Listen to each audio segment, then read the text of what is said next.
America ಈಗ ಅತಿ ದೊಡ್ಡ ಆಪರೇಷನ್ಗೆ ರೆಡಿ ಆಗ್ತಾ ಇದೆ. ಯಾಕೆ ಅಂತಂದ್ರೆ ಅಮೆರಿಕಾದಲ್ಲಿ ಜನರಲ್ಲಿ ಉಂಟಾಗಿರುವಂತಹ ಸಂದೇಹ, ಇಡೀ ಪ್ರಪಂಚದಲ್ಲಿ ಉಂಟಾಗಿರುವಂತಹ ಸಂದೇಹ, ಈಗ ಆಯಿಲ್ ಪ್ರೈಸ್ 100ರ ಗಡಿ ದಾಟಿದೆ, 150 ಆಸುಪಾಸು ಹೋಗುತ್ತೆ ಅಂತ ಹೇಳ್ತಾ ಇದ್ದಾರೆ.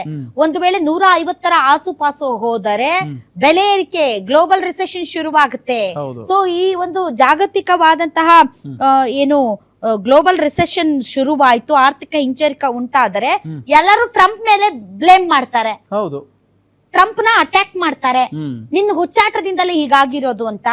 ಇಂತಹ ದೊಡ್ಡ ಅಪವಾದದಿಂದ ತಪ್ಪಿಸಿಕೊಳ್ಬೇಕು ಅಂತಂದ್ರೆ ಟ್ರಂಪ್ ಈಗ ಏನಾದ್ರೂ ಮಾಡ್ಲೇಬೇಕು.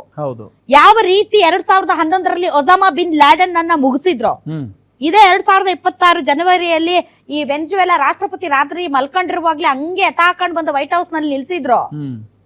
ಅದೇ ರೀತಿಯಾದಂತಹ ತುಂಬಾ ಪವರ್ಫುಲ್ ಆದಂತಹ ಏನಾದ್ರೂ ಒಂದು ಅಟ್ಯಾಕ್ ಮಾಡೋದಕ್ಕೆ ಈಗ ಟ್ರಂಪ್ ರೆಡಿ ಆಗಿದ್ದಾರೆ. ಈಗ ಆಂತರಿಕವಾಗಿ ತನ್ನ ದೇಶದಲ್ಲಿ ತನ್ನ ಮೇಲೆ ಉಂಟಾಗಿರುವಂತಹ ಸಂದೇಹ, ಈಗಂತೂ ಪಾಪ್ಯುಲಾರಿಟಿ ತುಂಬಾ ಕಡಿಮೆ ಆಗಿದೆ. ಯಾವ್ದೋ ಒಂದು ಸರ್ವೆಯಲ್ಲಿ ಸುಮಾರು 20% ಪಾಪ್ಯುಲಾರಿಟಿ ಕಡಿಮೆ ಆಗಿದೆ ಬಿಕಾಸ್ ಆಫ್ ಇರಾನ್ ವಾರ್ ಅಂತ ರಿಪೋರ್ಟ್ಸ್ ಇದೆ.